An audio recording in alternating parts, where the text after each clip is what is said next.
orang muslim tanya kepada saya, Pak, itu yang tidak bisa masuk akal bagi saya.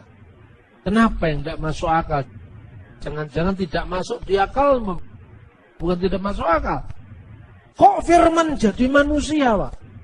Sampean percaya nggak dengan nuzulul Quran? Firman turun jadi buku. Nuzulul Quran itu kan firman turun jadi buku. Jadi firman menjadi buku. Percaya nggak kamu firman menjadi kitab suci? Percaya, Pak. Loh, kalau firman turun jadi buku aja kamu percaya. Buku itu benda mati. Masa firman jadi manusia kamu tidak percaya? Langsung dia diam. Iya ya Pak, iya makanya jangan kritik orang. Kritik orang itu kan gampang. Firman menjadi buku kamu bisa percaya. Tapi kan nggak pernah kami mengatakan Quran itu Tuhan. Justru itu masalahnya. Sesuatu yang bukan ciptaan itu apa? Sesuatu yang bukan ciptaan itu kan pasti pencipta.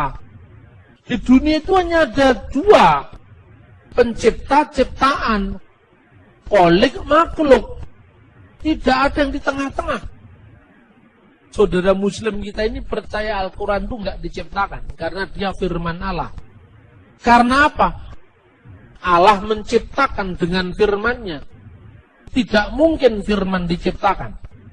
Makanya doktrin ahli sunnah wal jamaah yang diklaim oleh NU itu memperkenalkan ungkapan man qala innal Qur'an makhlukun fahuwa kafir. Barang siapa yang mengatakan Al-Quran itu diciptakan, maka dia kafir. Tentu bukan kertasnya yang nggak diciptakan.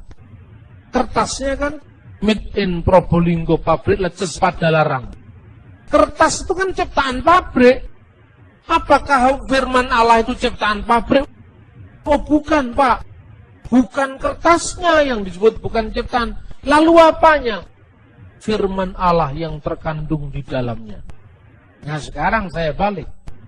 Yang disebut Yesus sebagai putra itu bukan kemanusiaan yang bisa mati. Kemanusiaannya bisa mati. Tapi firman Allah yang adalah Allah tidak bisa mati. Sama dengan kamu bilang. Quran itu ada kalam yang kekal. Kalam nafsi. Yang qaimah bidzatillahi ta'ala. Yang melekat pada Allah. Tetapi ada kalam lafaz yang turun jadi buku. Turun jadi buku itu mati. Bisa hilang. Bisa terbakar. Tapi firman Allah tidak bisa terbakar. Itu dia tetap aja nggak bisa ngerti-ngerti. Saya kutipkan hadis. Ini ada hadis. Aisyah ditanya, apakah ada ayat-ayat tentang rajam? Ada. Tapi ayat-ayat itu dulu kan Al-Quran belum dijilid jadi buku. Masih terserak-serak di mana-mana. Saya taruh ayat itu di bawah tempat tidur saya. Lalu saya sibuk untuk ngurusi jenazah Nabi Muhammad ketika Nabi Muhammad meninggal. Tiba-tiba ada kambing masuk memakan ayat tadi. Apa firman Allah bisa dimakan kambing? Tidak bisa, Pak. Itu yang dimakan kambing kulitnya. Yesus juga firman Allah tidak mati. Yang mati kemanusiaannya. 1 Petrus pasal 3:18. Dia yang dibunuh dalam keadaannya sebagai manusia. Coba mana yang tidak masuk akal di iman Kristen? Tidak masuk di akalmu, bukan gak masuk akal. Semua bisa dijelaskan. Inilah yang sering membuat orang Kristen minder. Waardigheid kompleks, kata Bung Karno. Bahasa Belandanya itu. Orang itu minder begitu ditanya tentang Tritunggal. Dia menghindar. Jangan dipikir dengan akal. Pada akalnya yang belum memikir. Ketika ditanya tentang ketuhanan Yesus, dia menghindar. Ini waktunya kita menjelaskan karena iman timbul dari berita. dan berita atas sabda Tuhan. Maka beritanya diperjelas. Kenapa selama ini tidak jelas? Karena gereja membangun mental sektarian. Katolik lawan Protestan. Pentakosta lawan Protestan. Karismatik lawan Pentakosta. Ini yang membuat kita tidak pernah berpikir bagaimana menciptakan teologi yang kontekstual. Bagi saya, soal Protestan, Katolik, Pentakosta itu sudah masa lalu. Sekarang kita harus menatap masa depan bersama. Memaafkan sejarah. Menatap masa depan bersama. Justru ketika saya dialog dengan Islam, enak. Kami kan tidak pernah mengatakan lakukan Tuhan, Pak. Betul. Karena Tuhan itu kan jabatan. Pilar. Buku nggak mungkin disebut Tuhan. Yang disebut Tuhan itu adalah Tuan Takur, Tuan Sulaiman, kan itu kan? Tuhan di atas segala Tuhan itulah Lord of Lord. Itu Tuhan. Segala kuasa di surga dan di bumi telah diberikan kepadaku. Kata Yesus. Hendaklah seluruh orang Israel mengetahui bahwa Yesus yang telah kamu salibkan itu menjadi Tuhan dan Kristus. Allah telah menjadikan Yesus yang kamu salibkan itu sebagai Tuhan dan Kristus. Jadi di dalam Kristus ada kodrat ganda. Firman Allah yang sepenuhnya Allah dan anak Maria yang sepenuhnya manusia. Dalam kemanusiaannya Yesus mati. Kristus sebagai manusia bisa mati. Tetapi firman Allah tidak bisa mati. Firman Allah itu kekal. Karena Allah itu menciptakan segala sesuatu dengan firman-Nya.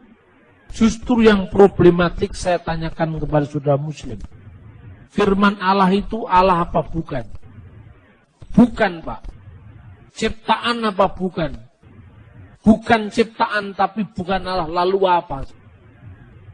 Ketika firman Allah itu kekal, Allah juga kekal, dan firman itu bukan Allah, berarti ada dua yang kekal. Dua apa satu ini? Dua. Satunya firman yang kekal, satunya Allah yang kekal. Berarti Tuhanmu bukan satu, dua. Tapi kalau firman itu adalah Allah, firman itu kekal, dan firman itu sendiri adalah Allah. Berapa Tuhan? Satu. Kekristenan lebih tauhid kalau begitu. Nah, mulai pusing. Saya belokkan yang lain dulu supaya dia tidak marah. Saya cuma mengatakan, makanya jangan suka mengkritik. Pahami dulu apa yang Anda kritik. Orang Kristen tidak seprimitif apa yang kamu pikir. Bahwa Tuhan itu beranak, Nabi dipertuan, tidak seperti itu. Umat Kristen memiliki dasar yang kokoh, yaitu kitab suci, Alkitab, yang teksnya bisa dilihat sampai hari ini, keakuratannya bisa dipertanggungjawabkan, dan bahkan Taurat yang kita pakai, Jadian, Keluaran, Imamat, Ulangan, Bilangan, Sefer Bereshit, Sefer Elishemot, Wayikra, Elehadevarim, itu kitab Bemidbar, Wayikra, Elehadevarim. Nama-namanya kitab suci, kitab Musa yang pertama. Itu satu kitab dipakai oleh tiga agama yang berbeda-beda. Pertama, orang Yahudi. Orang Yahudi itu jelas nggak percaya Tuhan Yesus. Tapi kok kenapa perjanjian lamanya sama dengan kita? Ayo sekarang. Anda pergi ke Israel, beli Alkitab perjanjian lama namanya Tanakh. Tidak perlu Anda tanya, saya yang mau edisi Kristen, bukan edisi Yahudi. Wong edisi-edisi dengan Yahudi sama saja kok. Bahasa Ibraninya kan sama. Terjemahannya mungkin Yahudi beda. Misalnya dia menerjemahkan Wiruah Elohim merakefet alfini hamayim. Dia menerjemahkan dan angin dari Allah melayang-layang di atas permukaan air. Karena kata ruah juga bisa berarti angin. Tetapi ketika ruah diartikan angin dari Allah, orang Yahudi hanya menghindari supaya tidak ada doktrin Roh Kudus. Padahal kata dari nggak ada di situ. Yang ada Wiruah Elohim, dan ruah itu ada roh Elohim Allah, roh Allah. Karena orang Yahudi menghindari doktrin Roh Kudus, maka dibuanglah kata-kata ruah, diganti dengan angin. Tapi teks aslinya tetap Wiruah Elohim merakefet alfini hamayim. Orang Yahudi menolak Yesus, tapi dia tetap tidak bisa menolak kata Immanuel dalam Yesaya pasal 7 ayat 14. Orang Yahudi bisa menolak Yesus sebagai Tuhan dan Juru Selamat, tetapi nubuat hamba Tuhan yang menderita, Yesaya 53, tetap ada di kitabnya orang Yahudi. Dua agama berpisah 2000 tahun, tapi kitabnya sama. Kalau orang Kristen memalsukan Taurat Yahudi, Yahudi pasti protes. Nyatanya Taurat Yahudi dengan Taurat Kristen sama. Perjanjian lama Kristen dengan tanah Yahudi adalah sama. Lebih daripada itu, ada orang Samaria. Orang Samaria itu percaya bahwa kitab Taurat Musa. Mereka membaca Taurat yang sama, padahal sudah berpisah dengan Yahudi kira-kira abad ke-5 sebelum Masehi. Sepulang dari pembuangan Babel.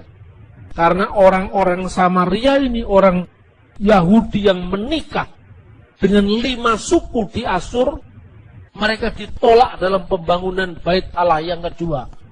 Tetapi Tauratnya masih Taurat Samaria.